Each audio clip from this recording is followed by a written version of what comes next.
Saya juga terkena PHK kemarin. Ini juga bingung, utang BRI saya masih banyak. Ini kira-kira gimana, ada solusi apa enggak?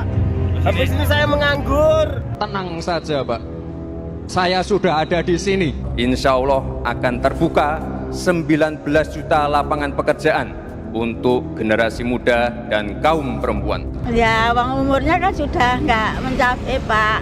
Kalau ngelamar di mana-mana kan sudah 50 lebih, nggak ada yang mau. Ya inginnya kembali lagi Pak. Kenapa? Diselamatkan Sritek. Kenapa? Ya untuk menghidupi anak. Kami Prabowo Gibran punya program di mana akan menciptakan lapangan kerja 3 juta orang bekerja. Pak Prabowo, Pak Lutfi, gimana nasib di Sritek? Katanya nggak di PHK, kenapa sekarang di PHK? Kayak anak saya minta rabi, yang satu minta sekolah di TNI, yang satu sekolah. Gimana Pak? Kayak suami saya nggak kerja, biaya dari mana Pak? Gajinya ini tunggu gajian belum dibayar. Fakta pilu dibalik gelombang PHK massal awal 2025, kegagalan Prabowo Gibran dengan segala janji murahan. Assalamualaikum warahmatullahi wabarakatuh. Di awal tahun 2025 ini, sebagian masyarakat di negeri ini benar-benar diuji. Ratusan pabrik tutup, PHK massal, pajak naik, harga-harga kebutuhan pokok juga naik begitu tajam. Di sini seolah-olah rakyat banyak yang terlantar dan janji-janji Prabowo Gibran seolah hanyalah angin surga. Kita akan bicara ke pemimpin buruh. Saudara, kesehatan nggak bayar, subsidi listrik, subsidi BBM, kemudian sekolah harus kita bikin nggak bayar. Gratis. Kemudian kita akan kasih makan siang. Kemudian saudara-saudara, kita harus berani seperti negara lain. Angkutan di kota-kota besar kalau perlu subsidi 100%. Sobat RJ semuanya, dan kali ini kita akan membahas sebuah topik yang sangat memilukan, namun di sini penting sekali untuk disimak. Di awal-awal tahun 2025, Indonesia dikejutkan dengan berita-berita sedih dan miris. Banyak pabrik-pabrik besar tutup, yang imbasnya ribuan karyawan pun kehilangan pekerjaan. Dan tentu saja dampaknya dirasakan hingga ke sektor-sektor turunan. Tapi yang lebih menyakitkan lagi nih, janji-janji kampanye pemerintah soal lapangan kerja ternyata hanyalah angin surga. Entahlah, sudah berapa kali kita mendengar kabar dari berbagai sektor industri, mulai dari tekstil, elektronik, hingga otomotif. Banyak perusahaan besar yang akhirnya gulung tikar atau merelokasi pabrik-pabrik mereka ke luar negeri, yang akibatnya tentu saja ribuan pekerja pun harus kehilangan mata pencaharian. Dan yang terbaru, pada 1 Maret 2025 kemarin, Sritek pun resmi tutup permanen karena dinyatakan pailit oleh Pengadilan Niaga Semarang.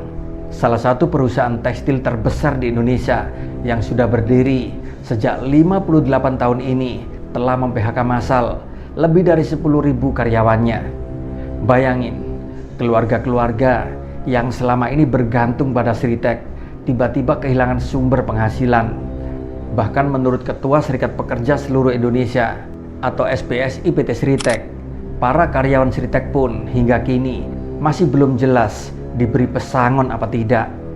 Sudah jatuh tertimpa tangga, 10 ribuan karyawan PT Sri Rejeki Isman atau Sritex harus menelan pil pahit bahwa mereka di PHK hanya beberapa hari menjelang bulan puasa. Tidak berhenti sampai di situ saudara, awan hitam masih bergelayut.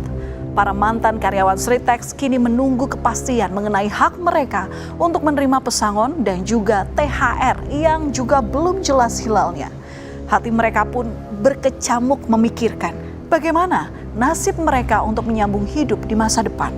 Tapi owner cuma berpesan, uangku di kurator itu banyak. Bahkan buyer yang melakukan pembayaran masih di rekening itu. Bahkan untuk bayar gaji, THR, bahkan berapa gaji pun masih bisa untuk itu. Itu yang dilakukan, itu yang disampaikan. Artinya kami mohon dorongan ini agar THR lah itu secepatnya keluarkan dulu. Kalau soal pesangon kita ikuti mekanismenya. Mau seperti apa? Kita tagihan ke kurator, oke, kita akan lakukan tagihan itu. kita menjadi kreditur preferen yang utama, kita akan lakukan itu. Kita hormati hukum. Tapi kalau THR ini, dan catatannya kita ini tidak mengundurkan diri. Kita ini di PHK oleh kurator. Kalau misal kita mengundurkan diri, haknya nggak muncul, boleh. Tapi kita ini di PHK oleh kurator 2 hari menjelang pelaksanaan pembayaran THR. Ini kan luar biasa sekali. Padahal kita semua tahu, Prabowo Gibran pada Pilpres kemarin telah menjanjikan pada seluruh karyawan di Sritek, bila mereka memilih Prabowo Gibran dan berhasil memenangkan Pilpres, maka para karyawan PT Sritek akan diupayakan bangkit dari kepailitan. Dan salah satu yang mencolok adalah janji Wakil Menteri Ketenagakerjaan, yaitu Immanuel Ebenezer, atau yang kerap dipanggil si Noel. Kalian ingat tidak? Saat si Noel berapi-api berjanji di hadapan para ribuan karyawan Sritek, dia pun berkata, "Saya lebih baik kehilangan jabatan saya daripada melihat saudara-saudara saya di PHK. Saya lebih baik kehilangan jabatan saya daripada saya harus melihat kawan-kawan buruh."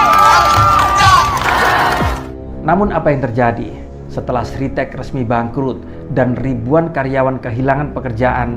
Tentu saja janji adalah sebuah janji. Noel pun sama sekali tidak mau mundur dari jabatannya. Jangankan mundur dari jabatannya, hingga kini minta maaf pun tidak. Bang Noel, pemerintah sebelumnya mati-matian mengatakan tidak akan tinggal diam dan mati-matian mempertahankan Sritex. Anda bahkan juga mengatakan bahwa lebih baik saya kehilangan jabatan daripada Sritex ini pegawainya di PHK. Pernyataan saya itu emang semangat saya yang harus saya pertanggungjawabkan. Nggak boleh dong di tengah-tengah buruh pemerintah membangun narasi yang pesimis, nggak bisa. Optimisme itu penting. Memang industri tekstil kita kan memang lagi tidak baik-baik aja. Itu realitanya dan memang nggak bisa dihindari. Namanya PHK massal itu udah nggak bisa dihindari. Dan bukan hanya Sritek. Menurut Konfederasi Serikat Pekerja Indonesia atau KSPI, kegagalan ini pun bukan soal Sritek. Sejak Januari hingga Februari 2025, sudah lebih dari 3.000 pekerja di berbagai sektor telah kehilangan pekerjaan. Tentu saja angka ini akan terus bertambah, terutama di industri otomotif yang saat ini banyak terancam bangkrut oleh lonjakan impor truk dari Cina. Gibran di Pilpres kemarin yang juga janji akan menyediakan 19 juta lapangan kerja juga tak tampak batang hidungnya. Insya Allah akan terbuka 19 juta lapangan pekerjaan untuk generasi muda dan kaum perempuan.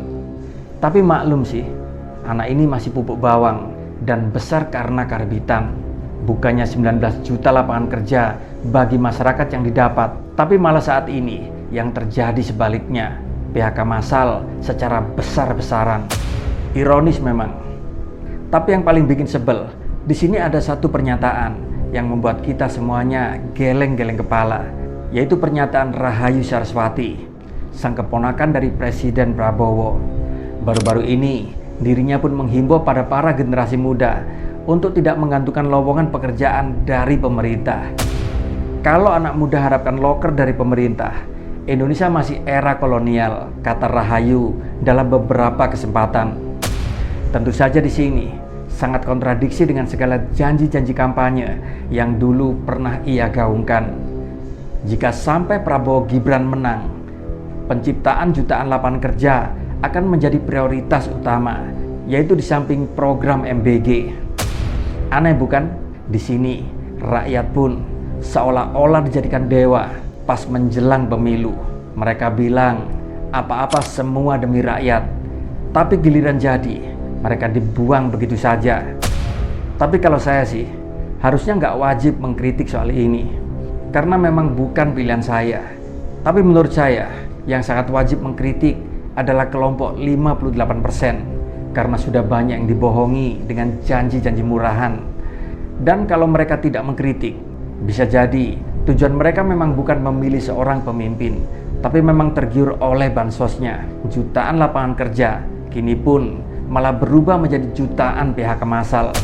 Dan program-program yang dijanjikan pun juga hingga hari ini sama sekali belum terlihat hasilnya. Protes dong, mereka kan pilihan kalian. Sobat RJ, apa yang bisa kita ambil dari semua ini? Tentu saja, sebagai rakyat biasa, yang pertama kita harus sadar bahwa janji-janji kampanye memang seringkali hanya manis di bibir, tapi pahit di kenyataan. Dan yang kedua, kita tidak boleh hanya bergantung pada pemerintah. Kita harus berusaha mandiri, misalnya dengan belajar keterampilan baru atau mencoba peluang usaha kecil-kecilan. Namun tetap saja, pemerintah juga harus memiliki tanggung jawab besar untuk melindungi rakyatnya. Jika janji-janji kampanye hanya menjadikan angin surga, lalu apa artinya coba dukungan suara yang kalian berikan?